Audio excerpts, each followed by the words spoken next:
The sun burned above the desert like a fiery crown. Its heat rolled over the golden dunes, making the air shimmer as if the world itself was melting. In the heart of this endless desert stood a grand palace built of black stone, polished until it gleamed even under the cruel light. It was the seat of the emperor, a ruler feared across every land that the eye could see.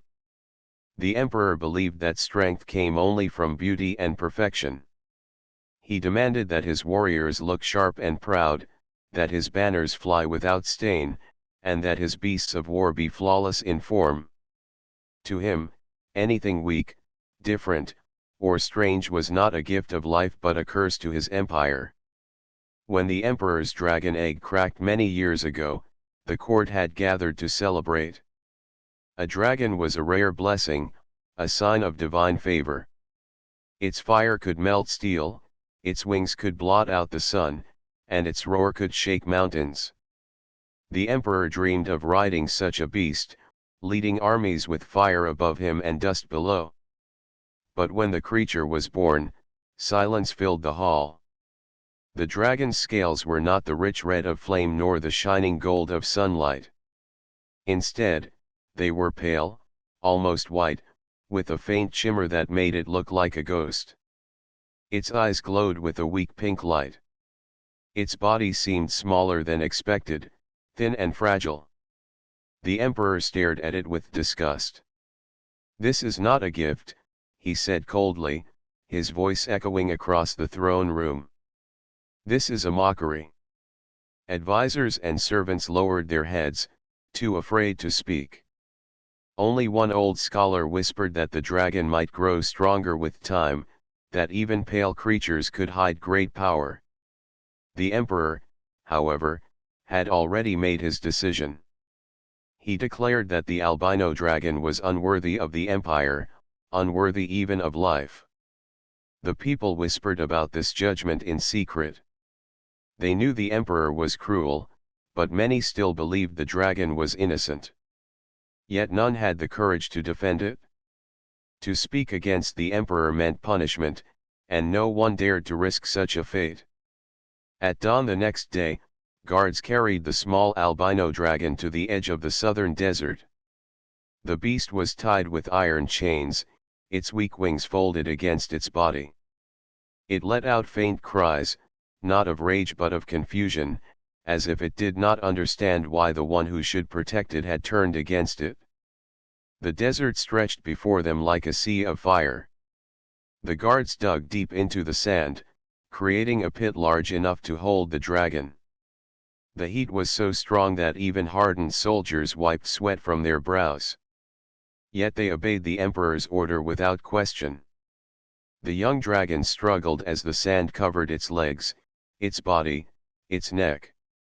Its pale eyes stared at the soldiers with something that was not anger but sorrow. It did not fight like a monster. It only wanted to live.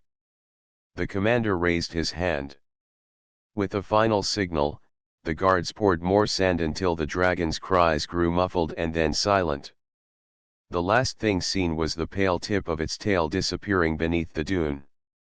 When the deed was done, the commander bowed toward the capital. "The emperor's will is complete," he said. Then the soldiers left, their footsteps fading into the endless dunes. The desert returned to silence. The wind blew softly, shifting the sands over the hidden creature.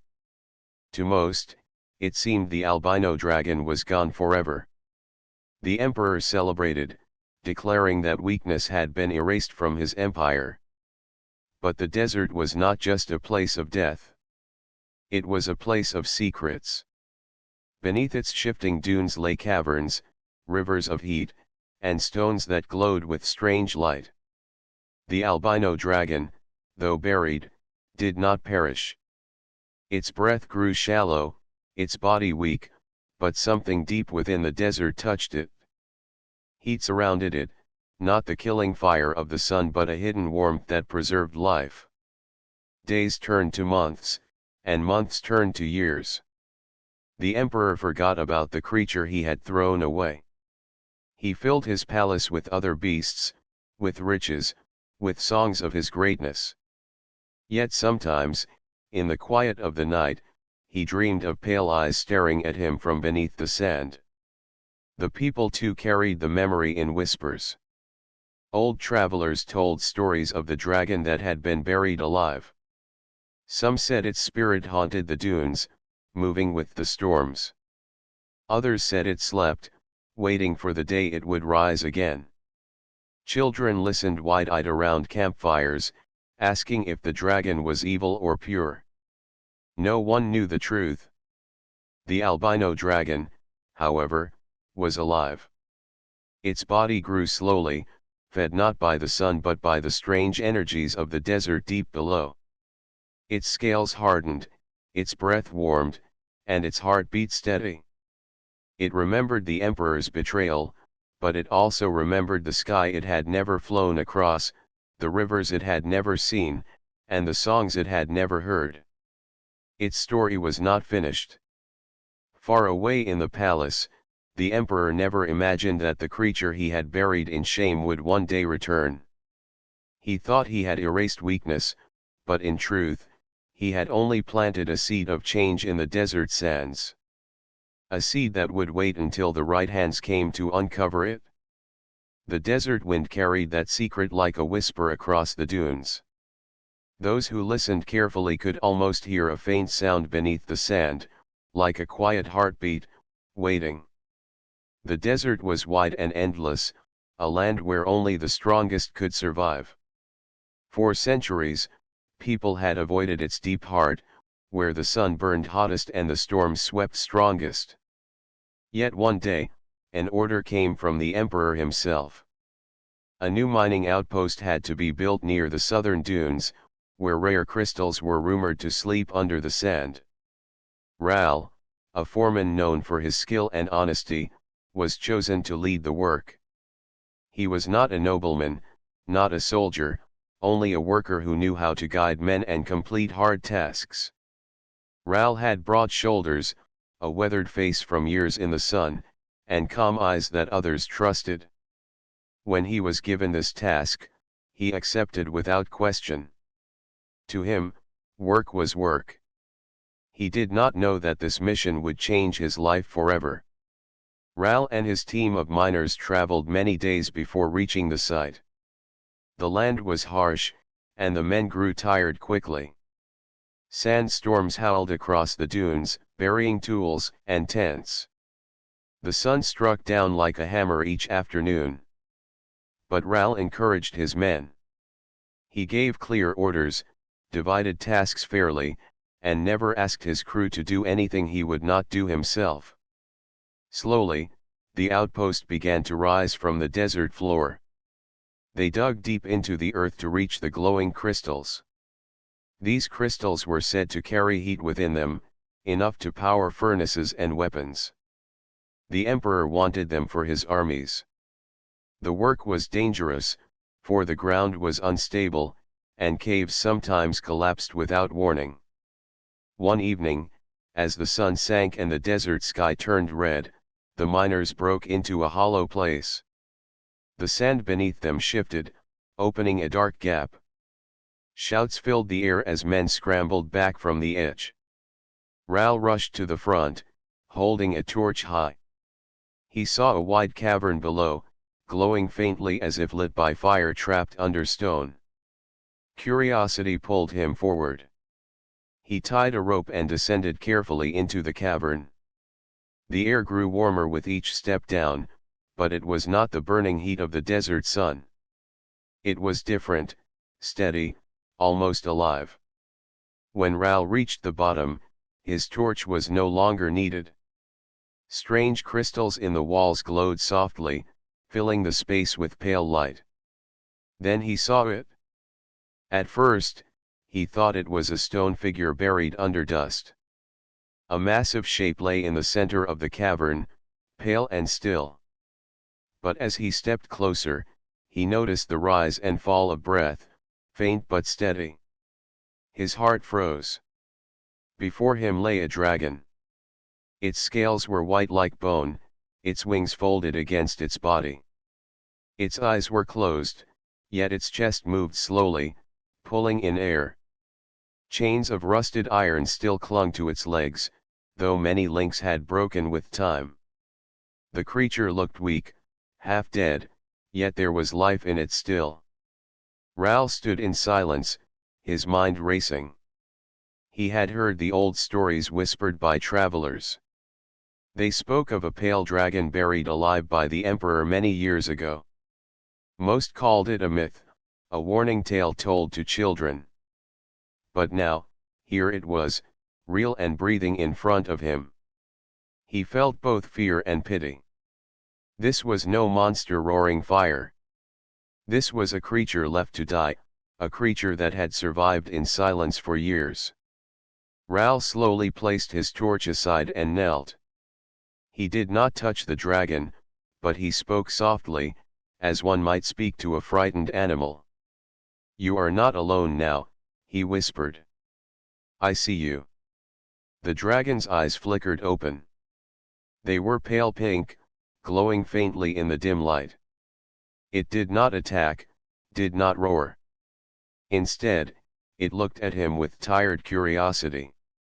For a long moment, man and beast simply stared at one another.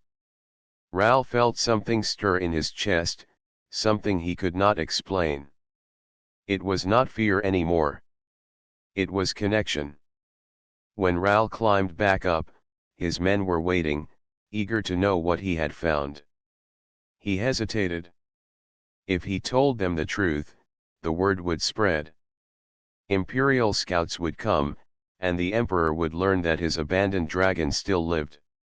The Emperor would not show mercy. He would kill the beast, and likely all who had seen it. So Ral lied.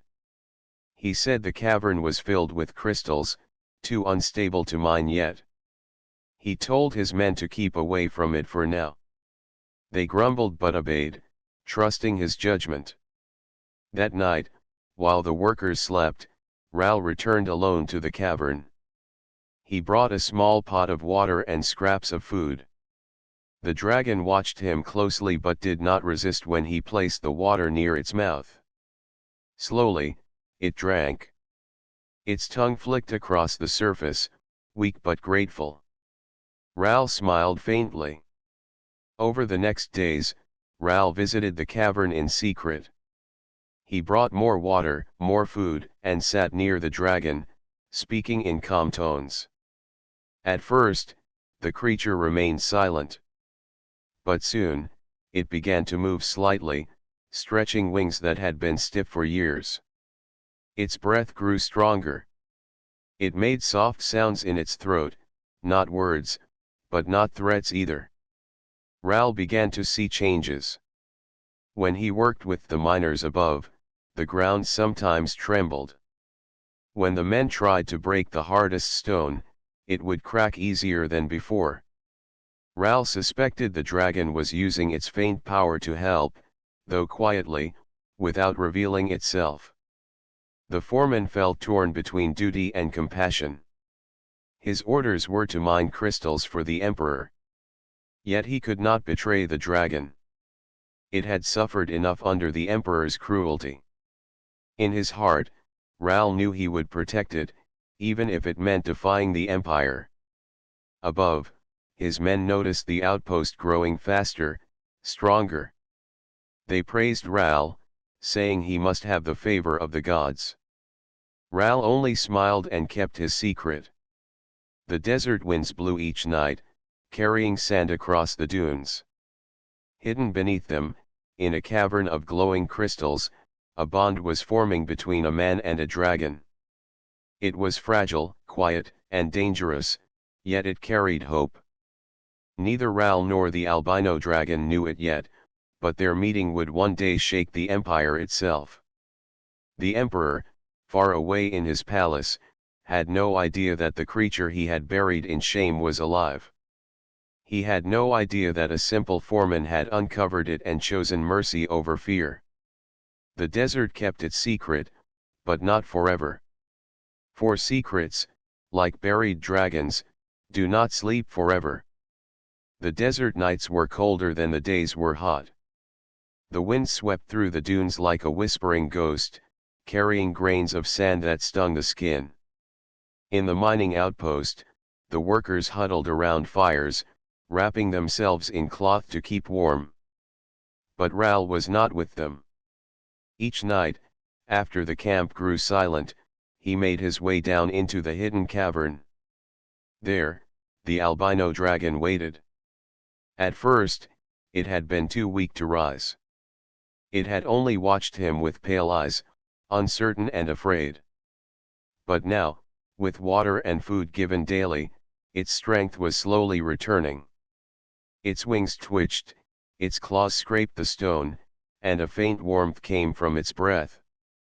Ral sat on a rock across from the dragon, speaking softly. "You were meant to be left here forever," he said. "But I will not leave you. I will not betray you." The dragon tilted its head. It could not speak, but its eyes seemed to understand. Ral did not know why he felt so close to this creature. Perhaps it was because he too was a simple being, never valued by the empire beyond his labor. He had never been noble, never been praised. Yet he worked, survived, and carried others with him. He saw the same spirit in the dragon, weak in appearance, rejected by its own master, yet still alive. As days passed, the bond grew stronger. When Ral placed his hand near the dragon's snout, it no longer pulled away. Instead, it leaned forward, breathing warm air across his palm. When he spoke, its eyes followed him as if listening to every word. One evening, while carrying water down the cavern, Ral stumbled on loose stone. The pot slipped, spilling across the ground. He cursed under his breath, fearing the loss. To his surprise, the dragon lowered its head and exhaled gently. A stream of heated air rose from its mouth, drying the water into steam. Ral stared in shock. "You still have fire," he whispered. The dragon blinked slowly, as if to answer yes. After that, Ral began to test its abilities in secret. He would place stones in front of the dragon and encourage it to breathe. At first, the fire was weak, more like hot wind than flame. But with practice, the heat grew stronger. Soon, the dragon could melt small chunks of rock. Ral realized this could help the miners above. Hard crystal walls that normally took days to break could be softened in hours. So Ral created a plan. At night, he guided the dragon to breathe carefully along cracks in the stone deep in the cavern. The heat spread upward, loosening the hardest crystal veins. When the miners returned the next morning, they found the stone much easier to break. They praised Ral for his skill, believing he had found clever ways to work the desert stone. None suspected the truth. The workers grew more loyal to Ral, calling him blessed by the land itself. Production increased, and the outpost thrived. But only Ral knew that the pale dragon was the true reason. In return, the dragon seemed to enjoy the company. It made soft rumbling sounds when Ral entered, almost like a greeting. It no longer looked at him with fear but with trust.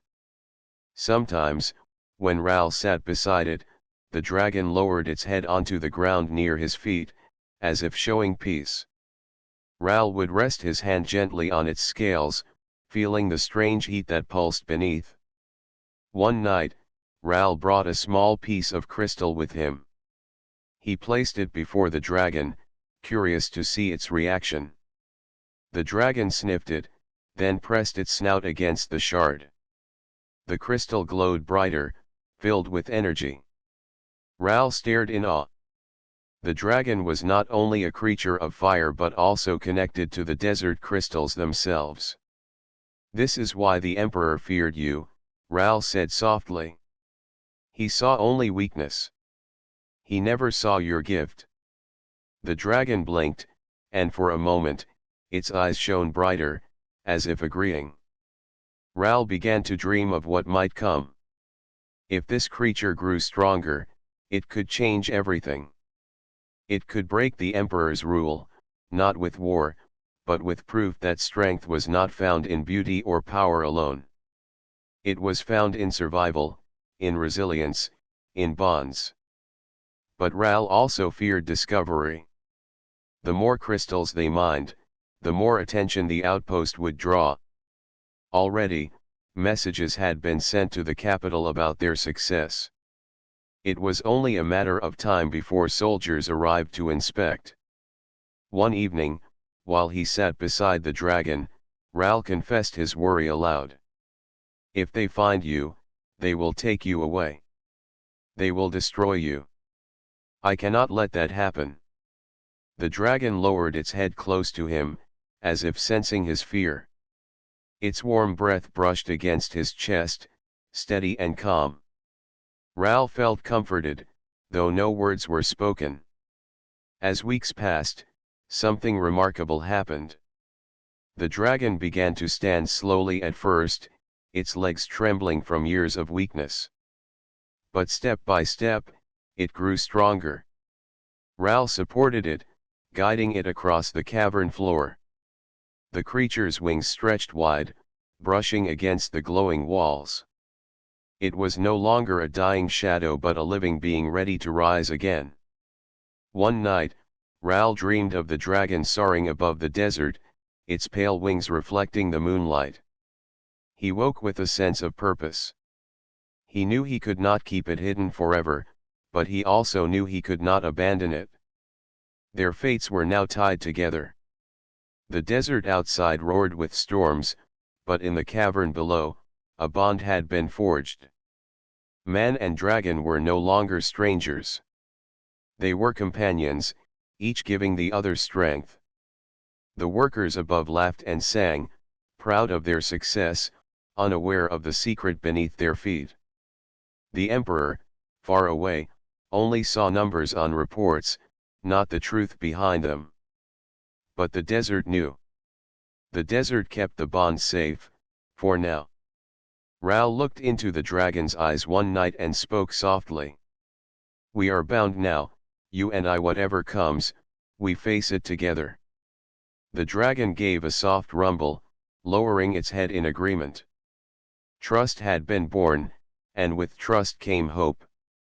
Neither man nor dragon realized it yet, but the Empire was about to feel the weight of that hope. The palace of the Emperor stood high above the city, its towers sharp like spears against the sky. Inside, the Emperor sat on his golden throne, reading reports that had arrived from the southern desert. His eyes narrowed as he read again the numbers written in neat lines. The desert outpost was producing more crystals than any mine had ever done.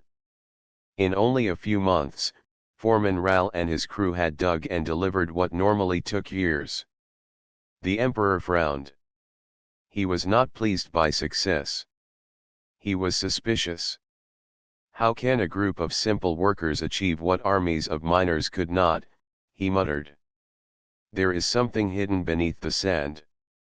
The Emperor did not like mysteries. He ruled by control, and control required knowing everything. So he called his advisor, a thin man with sharp eyes. Send scouts to the outpost, the Emperor ordered. I want to know what power lies in that desert. If Ral hides something, I will learn it. The advisor bowed and left, but the Emperor's mind did not rest. As he leaned back in his throne, he remembered the pale dragon. Though he tried to bury the memory, it returned at night like an unwelcome ghost. He saw again the creature's weak body, its pale eyes, its silent cries as the sand covered it. For years he told himself it had perished. Yet now, with news of strange success from the very same desert, a thought whispered in his mind. No, he told himself. It cannot be. That creature is long dead. But the thought did not leave. Far away in the desert, Ral continued his secret visits to the cavern. The albino dragon grew stronger each day. Its wings stretched wider, its fire burned hotter, and its eyes shone brighter. Ral felt joy at seeing the change, but he also felt worry. He knew their success would draw attention, and he was right. One afternoon, dust rose on the horizon. From the outpost towers, the workers saw shapes moving across the dunes. Ral climbed to the lookout post and shaded his eyes against the sun. He saw armored riders on desert beasts, banners of the Empire snapping in the wind. Scouts had arrived. The workers cheered at first, thinking this was a sign of praise for their hard work. But Ral's stomach tightened. He knew the Emperor too well. These men were not here to celebrate. They were here to question. When the scouts entered the outpost, their leader stepped forward. He was a tall man with a scar across his cheek, his armor shining under the desert sun. His eyes were cold as he studied Ral. "You are Foreman Ral?" the man asked. "I am," Ral answered calmly. "We have orders to inspect your work," the scout leader said. "The Emperor is pleased but curious. He wishes to know how you achieved such results." Ral forced a steady smile. "There is no mystery. We work hard. The desert gives crystals if you dig with patience." The scout leader did not look convinced. He walked through the outpost, studying the mining pits. His men examined the crystals, tested the walls, and whispered among themselves. One soldier pointed to marks on the stone, long blackened streaks that looked as if he'd had passed through them. "These cracks are strange," the soldier muttered. "It is as if fire touched them." Ral's heart pounded, but he kept his voice calm. "The desert is full of heat. Sometimes the stones burn from the sun itself." The soldiers exchanged doubtful looks. That night, when most of the workers slept, the scouts stayed awake, watching the mining pits and the dunes beyond. They had heard old tales too, of the dragon buried in the sand. Whispers spread among them. Could it be true? One asked another quietly.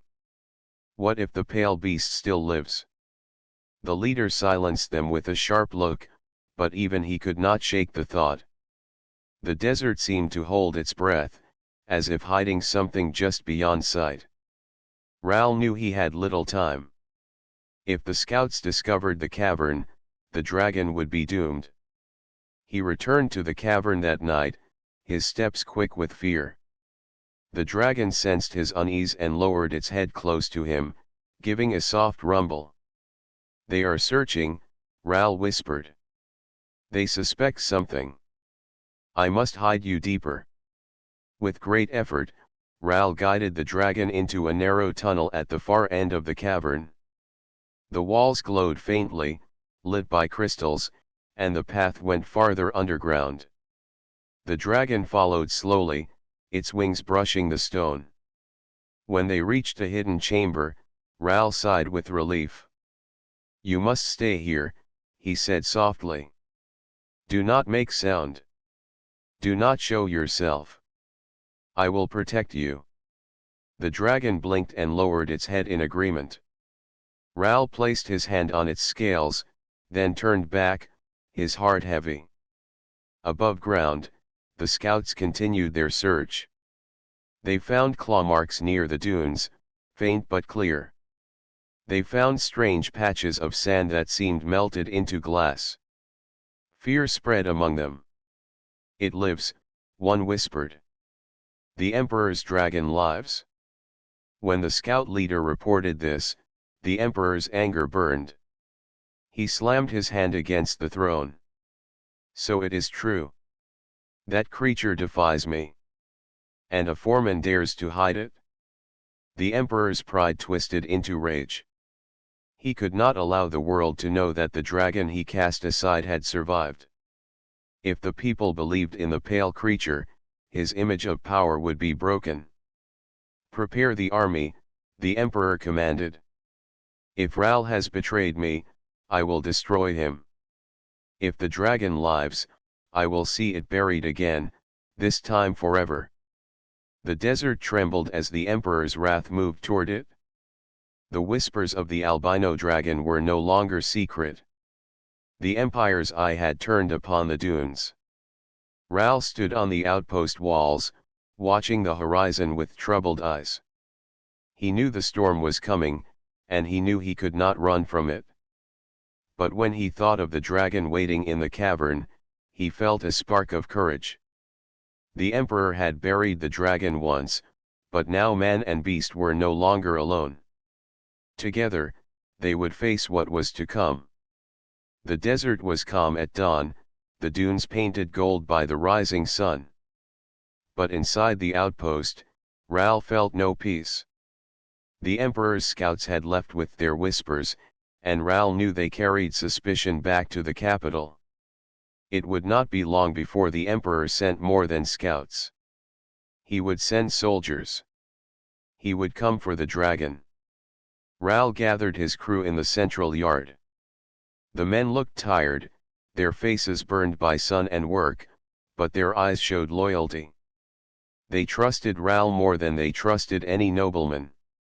"My friends," Ral began, his voice steady though his heart was heavy, "we have built this outpost together. We have mined crystals, fought storms, and survived the desert. But now, danger is coming. The Emperor has learned of our success, and he will not come to reward us.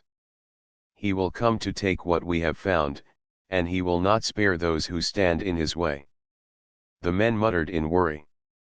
Some looked at one another, uneasy. Ral raised his hand. "I will not lie to you. We face a choice. We can stay and wait for the Emperor's wrath, or we can leave this place and protect what the desert has given us. I will not force you. But I know what I must do." Behind him, the albino dragon stirred. Ral had brought it out of the cavern under cover of night. Its pale scales glowed faintly under the sun, its wings spread wide though still heavy with weakness. The workers gasped at the sight, stepping back in shock.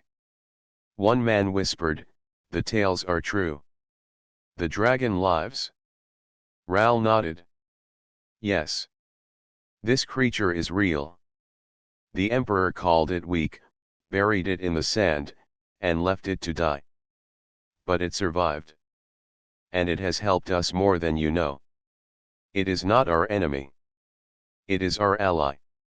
The workers stood silent, fear and wonder in their eyes.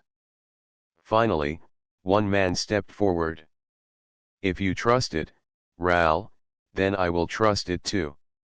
Others followed, nodding.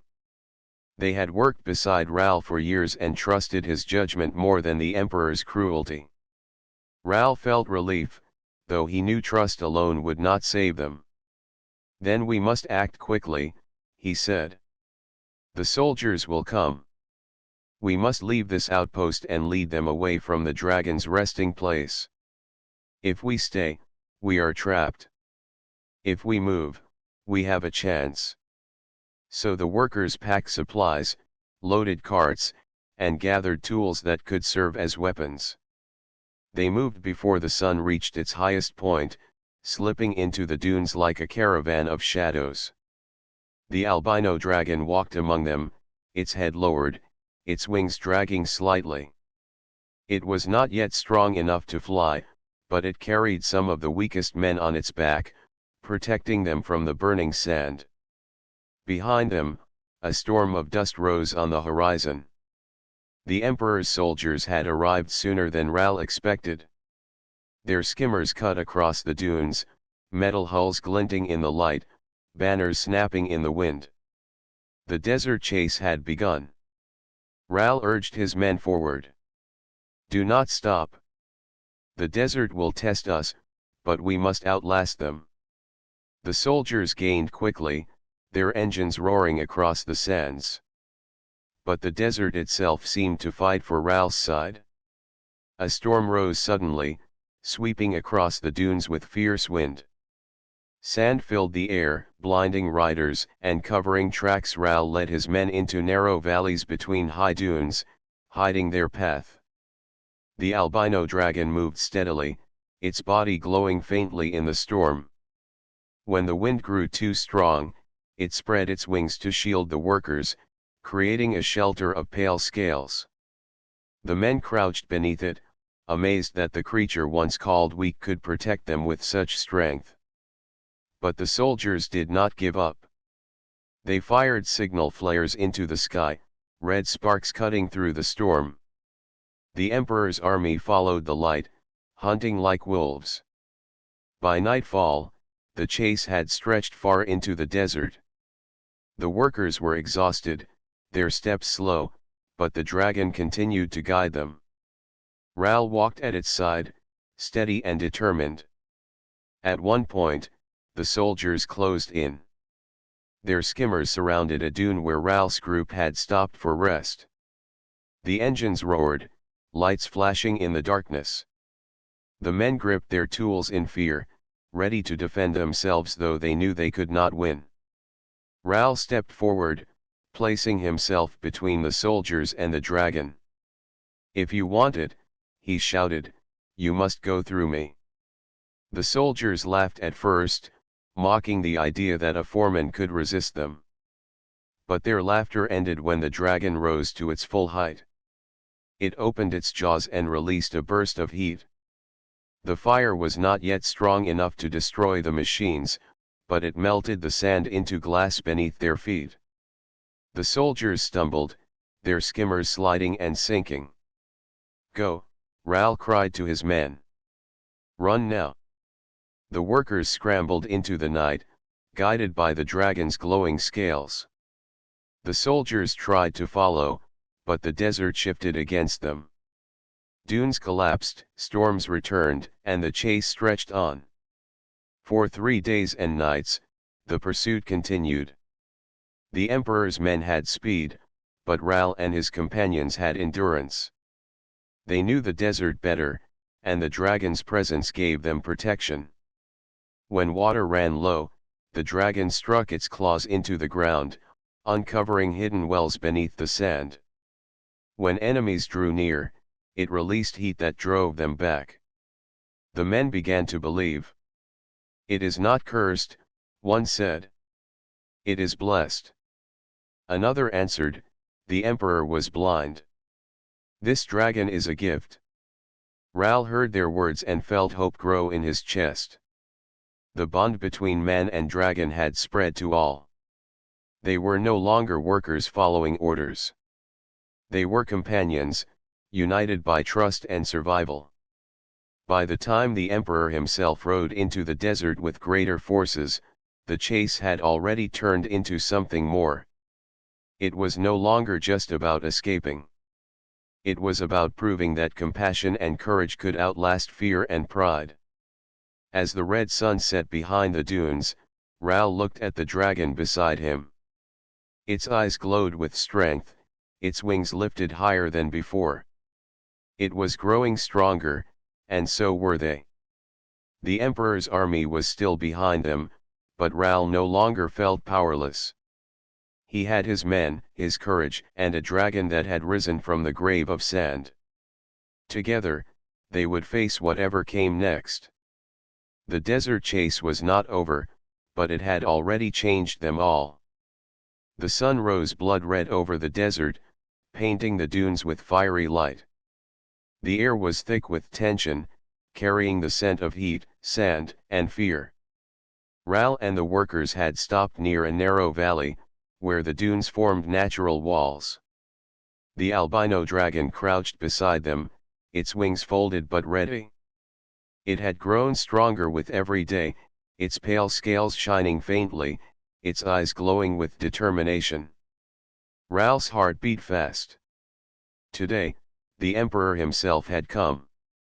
Not with scouts, not with a few soldiers, but with a full fleet of armored skimmers and men armed with weapons designed to kill anything in their path.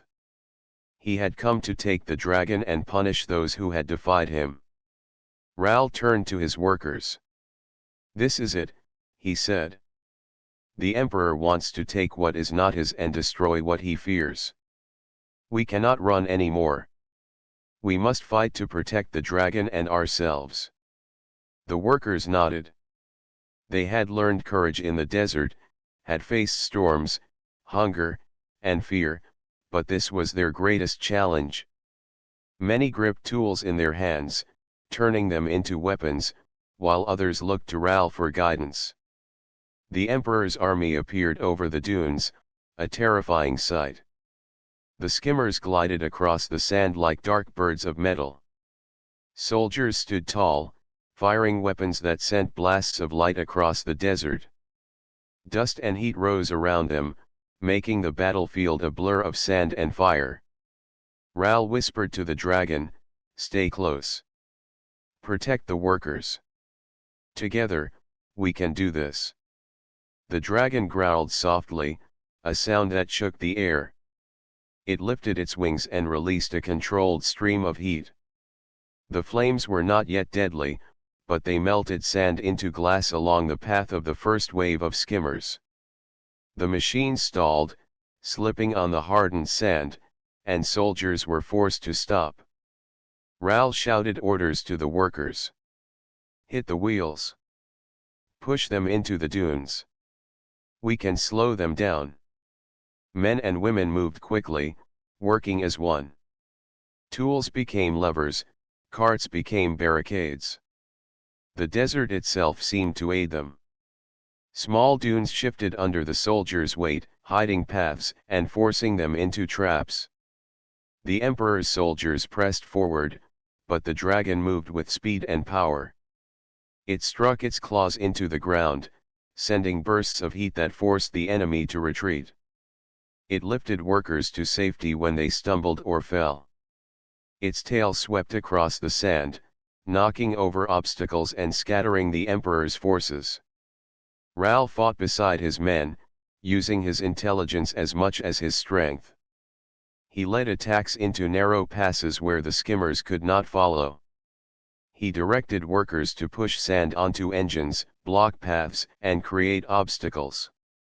Each time the Emperor's soldiers tried to advance, the dragon and Ral's strategy forced them back. The battle lasted all day under the scorching sun. The desert was filled with the sounds of fire, metal, and shouting. Workers and dragon moved as one, trusting each other completely. The Emperor watched from his command skimmer, furious that his army could not break through. "Why do they resist?" the Emperor shouted. "This is impossible. Ral is only a foreman. How can a dragon and a few workers stand against my army?" The answer was simple but powerful. The workers were united, and the dragon had survived what the Emperor had thought impossible. Strength was not only in armies or power, but in courage, trust, and resilience. As night approached, the desert glowed with the light of small fires and crystal reflections. The Emperor's army was tired, many skimmers damaged, many soldiers burned and disoriented. The dragon stood tall on a dune, its wings spread wide, its eyes glowing like a pale moon. It let out a low, steady roar that echoed across the desert, shaking the Emperor's soldiers with fear. Ral knew this was the moment to act. "Push forward," he shouted. "We can drive them back." The workers charged with renewed energy, and the dragon released a final stream of controlled heat, enough to melt the sand beneath the Emperor's skimmers, forcing many to tip over and get stuck. Soldiers scrambled, trying to escape, but the desert was against them. Every dune, every wind, and every rock worked with Ral and the dragon. The Emperor's pride could not withstand the desert, nor the courage of those he underestimated. His soldiers were trapped and exhausted. He saw Ral and the albino dragon standing strong, surrounded by men who fought not for power but for survival and justice. The Emperor's fury rose. He ordered one final attack, rushing forward on his largest skimmer, aiming directly for Ral and the dragon. The workers held their ground, but it seemed impossible.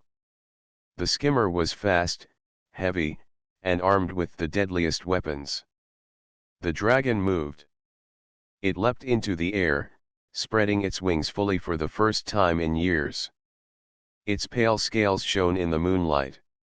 It released a powerful breath of heat, not to destroy, but to create a barrier of molten sand that forced the Emperor's skimmer to slow. Ral, using his knowledge of the terrain, directed workers to push boulders into its path. The skimmer stalled, tipped, and finally came to a stop. The Emperor, shaken and humiliated, realized he could not win today. He had underestimated the strength that came from unity, courage, and survival. He signaled a retreat, ordering the remaining soldiers to withdraw. The desert swallowed their tracks, and the dunes returned to silence. Ral approached the dragon, placing a hand on its scales. "We did it," he whispered. "We protected you." The dragon lowered its head, resting it near him, a soft rumble of satisfaction in its chest. The workers gathered around, cheering and embracing one another. They had survived the Emperor's wrath. They had protected the dragon, and together, they had proven that courage and trust could overcome even the greatest power. The desert wind blew gently across the dunes, carrying the smell of heated sand and molten crystal. It seemed to whisper praise for the bond between man and dragon, a bond that had turned a desperate flight into victory. The Emperor, far away, returned to his palace in shame. The soldiers were battered, his pride destroyed, and the memory of the pale dragon burned in his mind. But Ral and his crew stood strong, their faith in each other unbroken, their bond with the dragon stronger than ever. The battle was over, but the story of the albino dragon was just beginning. Together with Ral and the workers, it had risen from the desert sands, proving that what was once thought weak could become the greatest strength of all. The desert was quiet now, as if it had finally exhaled after the chaos of battle. The dunes glimmered softly under the early morning sun. Ral stood on a high dune, looking out over the outpost and the valley beyond. The albino dragon crouched beside him, its wings partially extended, its pale scales catching the sunlight like polished stone. The battle had ended, and the Emperor had fled in defeat. His soldiers had withdrawn, many too tired or scared to continue, leaving the desert and its people to rebuild what had been threatened. For the first time in years, there was peace in the southern sands. Ral turned to the dragon and smiled. "We survived," he said. "Not because of strength alone, but because of trust. We trusted each other." The dragon rumbled softly in reply, a sound that shook the sand lightly beneath its claws. Its eyes glowed faintly, warm and calm, showing the quiet intelligence and loyalty that had grown over months of shared struggle. The workers gathered around them, faces tired but smiling. They had been part of the battle, yes, but more importantly, they had witnessed a miracle. The pale dragon, once weak and abandoned, had risen from the desert to become a protector and a symbol of hope. One of the miners, a young woman named Lena, stepped forward.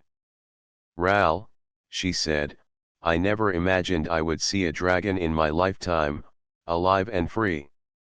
It is amazing. And beautiful." Ral nodded. "It was never ugly." The Emperor could not see the gift it carried. He judged it by its color, its size, and its weakness. "But look at it now. It survived, it protected us, and it helped us fight when no one else could." The dragon lowered its head toward Lena, letting her touch its warm scales. She gasped as heat radiated gently from its body. The dragon made a soft, almost musical rumble, as if acknowledging her admiration. Ral called the workers together. "We have a choice now," he said. "We can rebuild the outpost, stay hidden, or we can start something new. Something that protects the desert, protects the dragon, and protects all of us. This place has seen cruelty, but it can also see courage. Together, we decide the future." The workers nodded. They had learned the value of trust, loyalty, and resilience. They had seen what the dragon could do and how it could inspire them. Together, they could create something stronger than any army, stronger than fear itself. Raoul looked at the dragon again. "You have been through so much," he whispered. "Buried alive, left to die, forgotten by the emperor. But now, you are free. You are more than anyone imagined. You are a symbol for all of us." The dragon's eyes glowed brighter, and for the first time, it spread its wings fully. They stretched wide, catching the sunlight, casting shadows that danced across the dunes.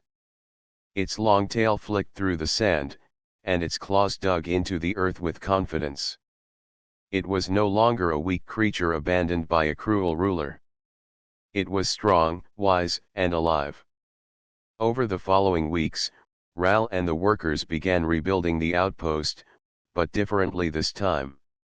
They constructed shelters near the cavern where the dragon rested, creating a safe place for it to sleep, eat, and train. They dug channels for water and planted small gardens, learning to survive together with the desert rather than against it. The dragon's presence changed everything. When miners faced dangerous work, it guided them, using heat to soften rock or lift heavy stones. Its fire was controlled now, precise and useful. It became a teacher and a guardian, showing humans that strength could be gentle as well as powerful. Word began to spread through the desert. Travelers spoke of a pale dragon that lived in the sands, protecting a small group of people who had saved it from death. They told stories of how it helped them find water, survive storms, and face dangers. Soon, people came to see for themselves, not to conquer, but to learn. Raoul realized that the dragon had become more than an ally. It was a bridge between humans and the desert itself. The emperor had tried to destroy what he did not understand, but Raoul had nurtured it, and it had grown into something magnificent. One day, a caravan arrived carrying travelers from distant lands. They brought news of the emperor, who was trying to rebuild his reputation but failing. His soldiers had heard the whispers of the dragon and the workers who survived the desert, and many refused to serve him. His empire was losing power, not through war, but because the truth had spread. Even the mighty could be challenged by courage and unity. Raoul met the travelers at the edge of the outpost. "You have heard the stories," he said. "The dragon is real, and it lives. But it is not here to fight for anyone's pride. It lives to protect, to teach, and to remind us that what is weak is not worthless. Strength comes from survival, from trust, and from hope." The travelers bowed in respect, seeing the dragon behind him. Its eyes glowed faintly, calm and observant. It did not roar or strike. It simply existed, a living proof that life could endure against cruelty. The workers smiled, proud of their companion and their home. The desert, once a place of death, had become a place of life.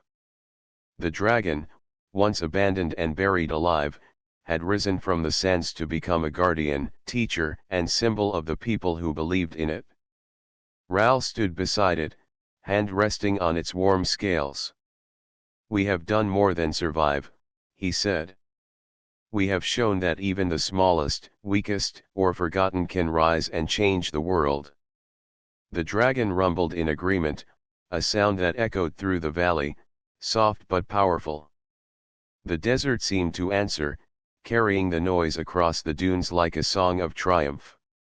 As the sun set, painting the sky in gold and pink, Raoul looked at the horizon. The future was wide and open. The emperor could no longer control the story, no longer decide what lived or died.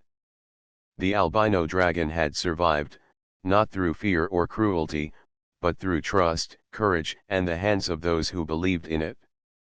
Together, they had risen from the desert sands, stronger than any army, wiser than any ruler, and brighter than the sun that had once tried to burn them into nothing. The albino dragon spread its wings fully, taking flight above the dunes for the first time in freedom. Below, Ral and the workers watched in awe. This was more than survival. This was triumph. This was hope.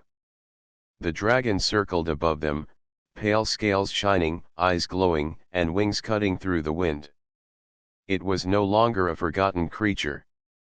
It was a guardian of the desert, a friend of humans, and a reminder that life, even when cast aside, could rise again. And so, the desert, the dragon, and the people who believed in it moved forward together. The emperor's shadow could no longer touch them.